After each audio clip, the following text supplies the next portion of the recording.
बिस्मिल्लाहिर्रहमानिर्रहीम। अस्सलाम वालेकुम students.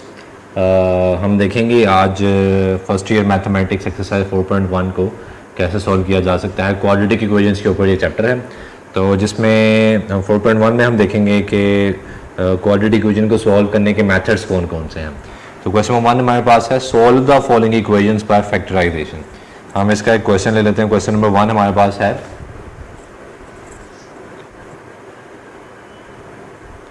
3x square plus 4x plus 1 equals to 0। इसमें कहा जा रहा है solve the following equations by factorisation. हम इनको पहले फैक्टराइज फॉर्म में कन्वर्ट करेंगे और फिर इसको हम सॉल्व करेंगे। Okay, let's see how can we solve it. Okay, पहले तो ये आपके पास स्टैंडर्ड फॉर्म में होना चाहिए। स्टैंडर्ड फॉर्म मतलब पहले एक्स स्क्वायर वाली टर्म, फिर एक्स वाली टर्म और लास्ट में कॉन्स्टेंट टर्म आपके पास होनी चाहिए। अब मेथड क्या है, आपने फर्स्ट टर्म को लास्ट टर्म से मल्टीप्लाई करना है। हमारे पास आएगा 3x स्क्वायर। 3x स्क्वायर को 1 से मल्टीप्लाई करेंगे तो 3x स्क्वायर आएगा।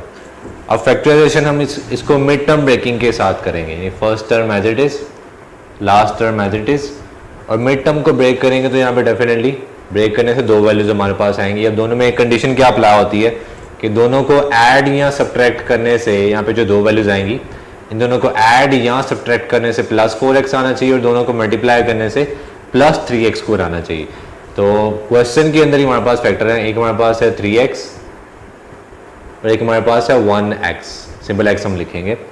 अच्छा, अब ऐड करने से हमें प्लस 4x चाहिए। चूंकि साइन हमें प्लस का चाहिए तो बड़ी वैल्यू के साथ प्लस आएगा। दोनों को ऐड करने से प्लस 4 आता है, तो इसलिए दोनों का साइन भी क्या होना चाहिए, सेम होना चाहिए। दोनों के साथ आ जाएगा plus. Okay, mid term break करने के बाद हम क्या करेंगे, फर्स्ट टर्म में से कॉमन लेंगे और लास्ट टर्म में से कॉमन लेंगे। फर्स्ट टर्म में से हमारे पास कॉमन आ रहा है 3x x प्लस 1 और लास्ट टर्म में से कॉमन आ रहा है plus 1 x plus 1 equal to 0। इन दोनों में से हमारे पास अब कॉमन आ रहा है x प्लस 1, तो ब्रैकेट में आ जाएगा 3x प्लस 1। अब दोनों की फैक्टराइजेशन तो होगी है, तो जब भी हमें पता है जब भी फैक्टराइज फॉर्म इक्वल टू 0 तो हम दोनों फैक्टर्स को, जितने भी फैक्टर्स के उनको अलग अलग 0 पुट कर सकते हैं। ओके, सॉल्व करने के लिए हम ट्रांसपोजिशन प्रॉपर्टी यहाँ पे यूज करेंगे। प्लस 1 इधर आके -1 हो जाएगा। एक आंसर हमारे पास ये आ गया और यहाँ से एक आंसर हमारे पास आ गया -1/3। एक और क्वेश्चन हम देख लेते हैं। Question number 6।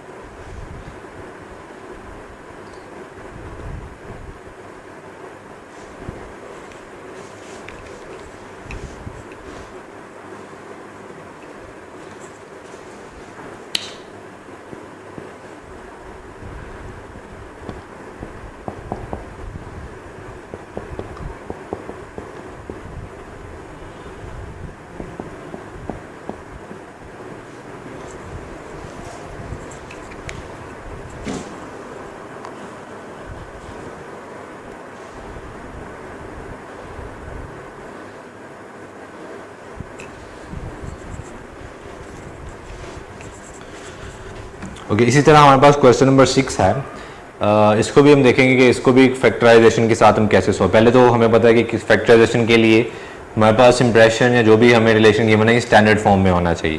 तो ये तो स्टैंडर्ड फॉर्म में नहीं है, तो पहले हम इसको स्टैंडर्ड फॉर्म में कन्वर्ट कर लेते हैं। अब इसमें हम सब्स्टिट्यूशन यूज़ कर सकते हैं। अगर देखें एक एक्स ओवर एक्स प्लस 1 है और दूसरी वैल्यू इसका रेसिप्रोकल है, यानी अगर मैं इसको अगर वाई लेट कर लूँ तो ये क्या आ जाएगा 1 ओवर वाई। यहाँ अगर इसको हम वाई लेट कर लें तो ये क्या आ जाएगा 1 ओवर वाई। तो मैं लेट कर लेता हूँ एक्स ओवर एक्स प्लस 1 को वाई लेट कर लेते हैं। तो डेफिनेटली दोनों तरफ रेसिप्रोकल लेंगे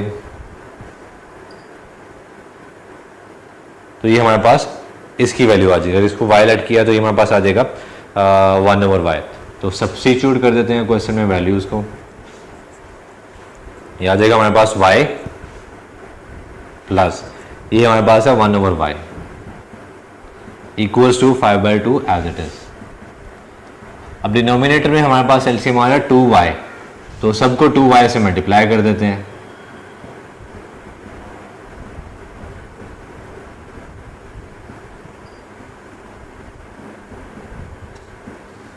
to y square, y cancel out, 2 1 2, 2 cancel out, 5y। Standard form में लिखने के लिए 5y को भी ट्रांसपोजिशन के साथ हम एक तरफ ले आते हैं, -5 प्लस 5y इधर आके -5y प्लस 2 इक्वल टू 0। अब देखेंगे हमारे पास स्टैंडर्ड फॉर्म में आ चुका है, तो अब हम क्या करेंगे, इसको भी सेम टेक्निक के साथ फैक्टराइज करेंगे। यानी फर्स्ट टर्म को लास्ट टर्म से मल्टीप्लाई करें तो हमारे पास आएगा +4y²। Okay, mid term breaking के साथ सॉल्व करेंगे। अब अगेन -5y को जब ब्रेक करेंगे हमारे पास दो वैल्यूज आनी चाहिए, दोनों को प्लस करें या माइनस करें तो -5y आना चाहिए, और दोनों को मल्टीप्लाई करें तो +4y² आना चाहिए। ओके, तो अगेन हम 4 का एलसीएम ले लेते हैं। हमारे पास 4 है, 4 की प्राइम फैक्टराइजेशन करेंगे, 2 to the 4, 2 1s the 2 and 1 1s the 1। अगर हम एक वैल्यू ले लें 2 1s the 2 और एक वैल्यू ले लें 2, 2 को 2 से मल्टीप्लाई करने से 4 तो आ जाएगा, लेकिन 2 में 2 ऐड करने से 5 नहीं आएगा, तो हम चेंज कर लेते हैं फैक्टर्स को। 2 to the 4 एक वैल्यू हम 4 ले लेते हैं और एक ले लेते हैं 1। 4 को 1 से मल्टीप्लाई करेंगे 4 आ जाएगा, और 4 में 1 ऐड करेंगे तो 5 आ जाएगा। तो हमारे पास एक वैल्यू आ गई 4y और एक आ गया 1y। अब चूंकि आंसर में माइनस का चाहिए तो बड़ी वैल्यू के साथ माइनस, ठीक है, और चूंकि ऐड करने से -5y आएगा, -5y आएगा, तो दोनों का साइन क्या होना चाहिए, सेम। यानी ऐड करने के लिए साइन क्या होना चाहिए, सेम। इसके साथ माइनस है तो इसके साथ भी माइनस आ जाएगा। ओके, तो फर्स्ट टू में से कॉमन लेंगे और लास्ट टू में से कॉमन लेंगे। फर्स्ट टू में से क्या कॉमन आ रहा है, 2y, लास्ट टू में से कॉमन आ रहा है -1। हमने प्रीवियस क्लास में पढ़ा हुआ कि हमने इस तरह कॉमन लेना होता है कि ब्रैकेट वाली टर्म्स सेम आनी चाहिए। ओके, तो ये दो टर्म्स हमारे पास आ गई। हम दोनों में से क्या कॉमन आ रहा है, y -2, 2y -1 as it is. Again factorise form equal to 0 आ गया, तो क्या करेंगे, दोनों फैक्टर्स को अलग अलग 0 पुट कर सकते हैं। y -2 equal to 0 and 2y -1 equal to 0। यहाँ से y की वैल्यू आ जाएगी 2 और यहाँ से 1/2। हमारे पास आंसर y का, लेकिन हमने ये सब्स्टिट्यूट किया हुआ था, तो y की वैल्यू वापस हमने लेट की हुई थी, वो वापस पुट कर देंगे। y हमने लेट किया हुआ था x/x + 1, तो y की जगह हम वापस पुट कर देंगे x/x + 1 equals to 2 as it is. Cross multiply करेंगे,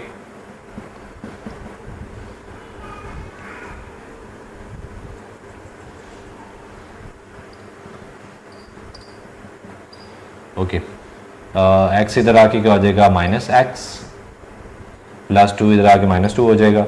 x की वैल्यू एक आ गई -2। इसी तरह यहाँ पे भी y की वैल्यू जो थी सब्स्टिट्यूट करेंगे वापस, इसको भी क्रॉस मल्टीप्लाई करेंगे और यहाँ से भी हमारे पास x का कुछ आंसर आ जाएगा, ये आप खुद करेंगे, कंप्लीट बाय योरसेल्फ। ओके जी, नेक्स्ट क्वेश्चन है हमारे पास, solve the following equations by completing the square. तो अगेन इसमें भी हमारे पास ये स्टैंडर्ड फॉर्म में होना चाहिए, तो ऑलरेडी क्वेश्चन हमारे पास स्टैंडर्ड फॉर्म में है। तो देखेंगे कंप्लीटिंग स्क्वायर से सॉल्व करने के हमारे पास स्टेप्स क्या है। पहला स्टेप तो ये है कि इसमें x² का कोफिशिएंट 1 होना चाहिए, जो ऑलरेडी 1 है। और सेकंड स्टेप करने से पहले हम इसको थोड़ा सिंप्लीफाई कर लेते हैं। हम जिनके साथ x आ रहा है उनको एक तरफ रख लेते हैं और कॉन्स्टेंट हम एक तरफ रख लेते हैं। अच्छा जी, सेकेंड स्टेप अब क्या है कि x का जो भी कोफिशिएंट होगा, विदाउट साइन आप देख सकते हैं, x का जो भी कोफिशिएंट होगा इसको आपने डिवाइड करना है 2 के साथ, और जो भी आंसर आएगा उसका होल स्क्वायर दोनों तरफ ऐड कर देना। यानी हम दोनों तरफ 1 होल स्क्वायर ऐड करेंगे on both sides. Okay,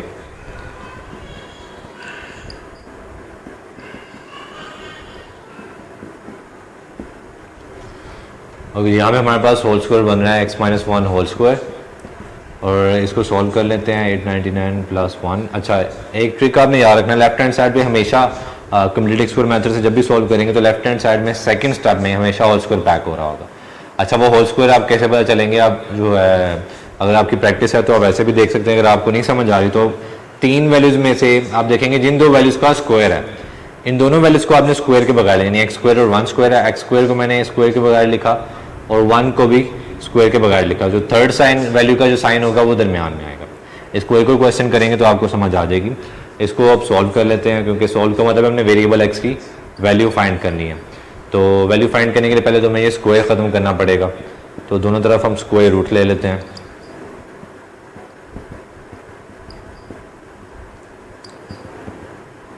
okay, +30 के साथ इसको अलग कर देते हैं और -30 के साथ स्प्लिट कर देना है। एक वैल्यू हमारे पास आ गई 31 और एक हमारे पास आ गई -29।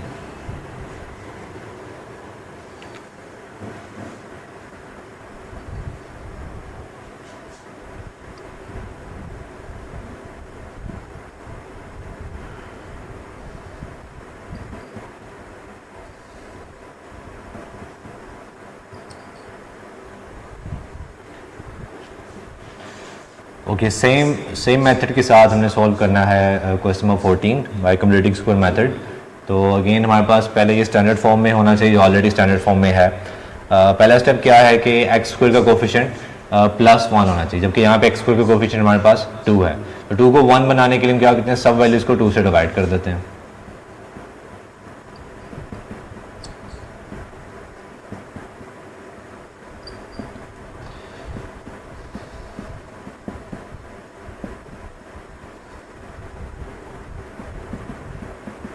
ओके, अब सेकेंड स्टेप करने से पहले अगेन एक्स वाली वैल्यूज़ को एक तरफ रख लेते हैं और विदाउट एक्स वैल्यूज़ को एक तरफ ले जाते हैं। अब सेकेंड स्टेप हमारे पास क्या है, एक्स का जो भी कोफिशिएंट है उसको डिवाइड करना है 2 पे।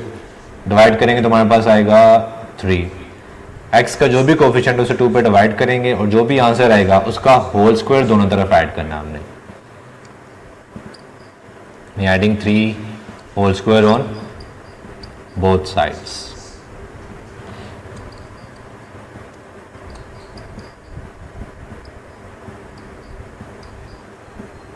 ओके, लास्ट क्वेश्चन में मैंने आपको ट्रिक बताया था, ये भी बताया था कि कंप्लीटिंग स्क्वायर मेथड में हमेशा सेकंड स्टेप के बाद लेफ्ट हैंड साइड में आपका स्क्वायर पैक होगा, होल स्क्वायर पैक होगा। वो किसका होल स्क्वायर है, अगेन देखें 2 वैल्यूज का स्क्वायर है, तो इनको मैं स्क्वायर के बगैर लिखूंगा x3 और जो थर्ड वैल्यू उसका साइन दरमियान में आएगा, इसका होल स्क्वायर पैक हो रहा है। आप इसको रीओपन करके देख सकते हैं, आपके पास दोबारा यही वैल्यू आएगी। और राइट हैंड साइड को हम सिंप्लीफाई कर लेते हैं।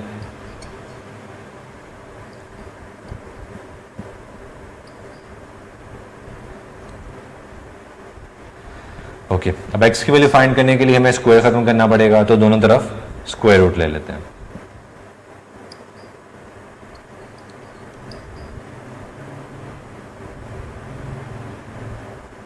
सिक्सटी 64 का स्क्वायर रूट होता है 8।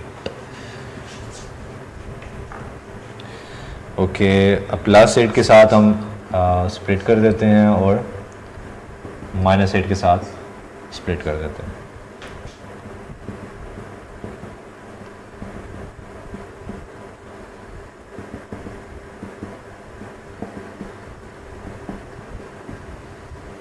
ये हमारे पास सेकेंड मेथड है क्वाड्रेटिक इक्वेशन को सॉल्व करने का। पहले हमने डिस्कस किया था how to solve quadratic equation by factorisation, और सेकंड मेथड हमने अभी सॉल्व किया है how to solve by completing square method. Okay जी, थर्ड मेथड है हमारे पास क्वाड्रेटिक फार्मूला, यानी क्वाड्रेटिक इक्वेशन को सॉल्व करने के लिए थर्ड मेथड जो हम यूज़ करेंगे क्वाड्रेटिक फार्मूला है। तो उसके लिए हमें पहले क्वाड्रेटिक फार्मूला पता होना चाहिए।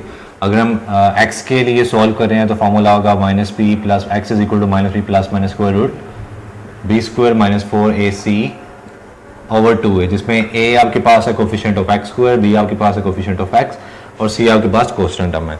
4.1 में से हमने क्वेश्चन नंबर 15 लिया, 5x² - 13x + 6 = 0। तो अगेन अगर ये स्टैंडर्ड फॉर्म में ना होता तो पहले आप इसको सॉल्व करके स्टैंडर्ड फॉर्म में कन्वर्ट करते और उसके बाद आपके लिए इसको सॉल्व करना आसान होना था।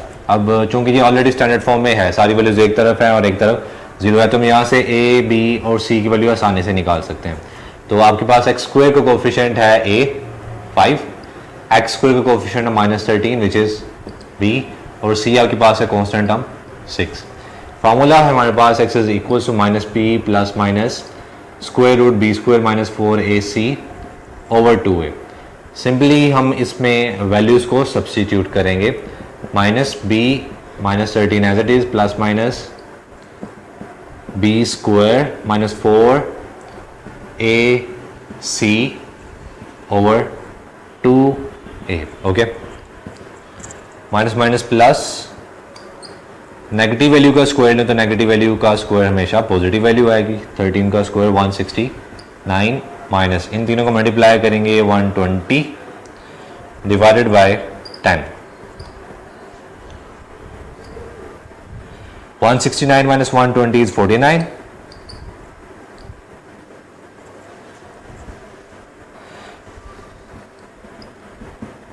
और 49 का स्क्वायर रूट है हमारे पास 7/10। इन दोनों को प्लस माइनस के साथ अलग कर लेते हैं।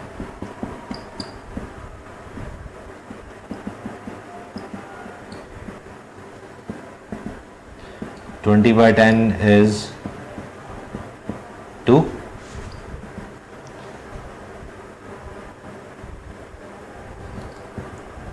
Four by 5। Here is your answer. अच्छा, एक चीज़ का आप ख्याल रखना है, कुछ बच्चे क्या करते हैं, ये क्वेश्चन हमारा सॉल्व हो गया, कुछ बच्चे क्या मिस्टेक करेंगे कि इस क्वेश्चन को सिर्फ यहाँ तक रखते हैं, ये एक अलग वैल्यू कंसिडर कर लेते हैं और ये एक अलग वैल्यू कंसिडर कर लेते हैं, जिससे आपका क्वेश्चन क्या हो जाता है, अब बिल्कुल आपने फार्मूला ही गलत लिखा है तो डेफिनेटली आंसर भी आपके पास क्या आएगा, गलत। और एक चीज़ का और आपने ख्याल करना है, अब चूंकि मैं पता है क्वाड्रेटिक इक्वेशन को सॉल्व करने के 3 मेथड है, factorisation by quadratic formula and by completing square method. अगर आपको बोर्ड के एग्जाम में ये कहा जा रहा है, किसी भी एग्जाम में कहा जा रहा है solve the following equation, solve the following quadratic equation, अब आप किसी भी मेथड को यूज़ करके सॉल्व कर सकते हैं, किसी भी एक मेथड को यूज़ करके आप एक ही दफ़ा सॉल्व कर सकते हैं। लेकिन अगर आपको कहा गया solve the following quadratic equation bye quadratic formula, तो अब आपने क्वाड्रेटिक फार्मूला से ही सॉल्व करना है। अगर आपको क्वाड्रेटिक फार्मूला की बजाय आपने कोई और मेथड से सॉल्व कर दिया, फैक्टराइज आपने कर दिया, क्योंकि आपको क्वाड्रेटिक फार्मूला याद नहीं था तो आपने फैक्टराइजेशन सॉल्व कर दिया, बिल्कुल ठीक सॉल्व किया, लेकिन आपको कोई भी नंबर नहीं मिलेगा क्योंकि आपको क्वेश्चन में जो क्या कहा गया था वो आपने नहीं किया। तो इस चीज़ का आपने ख्याल रखना है, जिस मेथड का कहा जाए आपने उसी मेथड से इक्वेशन को सॉल्व करना है। अगर किसी मेथड का नहीं कहा गया तब आपकी मर्जी है, आप किसी भी मेथड के साथ सॉल्व कर सकते हैं।